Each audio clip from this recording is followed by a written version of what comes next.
it's just one of these things, you know, just shit happens, you know?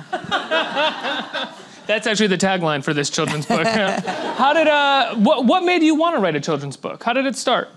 Well, what happened, I didn't really want to. It wasn't it wasn't on my bucket list or anything. It just kind of, what happened was, so these, Honey and Leon they're both dead now. Spoiler alert, they died.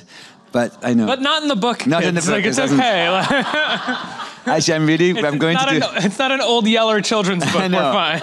It's a happy ending. But we're going to do a thing later with actual kids. I'm going to read it. And I'm kind of dreading when they ask me, where's Honey and Leon? Because I have to say, they died. They're both dead. As you will die one day too. What's dead, Mr. Cumming? Yeah.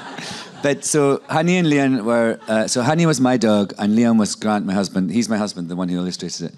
And then we got together, and so the dogs were... So that since they were 4, for 10 years, and they died when they were 14, they were always together. So we would travel a lot, and you know, we would miss the dogs.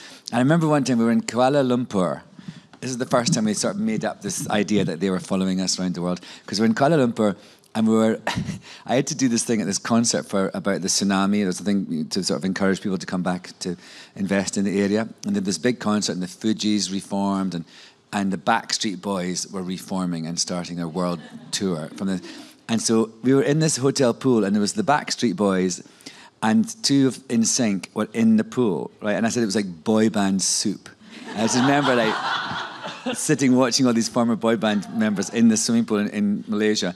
And they act like boy band members? Are they just like...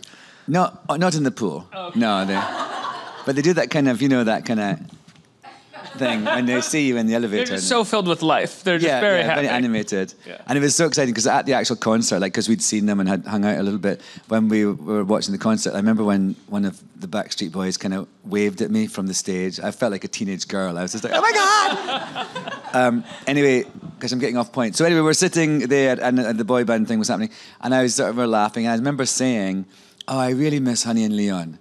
And Grant said, oh, they're here. And I said, what do you mean? And he went, over there, see behind that palm tree? That's Honey with the floppy hat on, and she's got glasses, and she's been looking at us.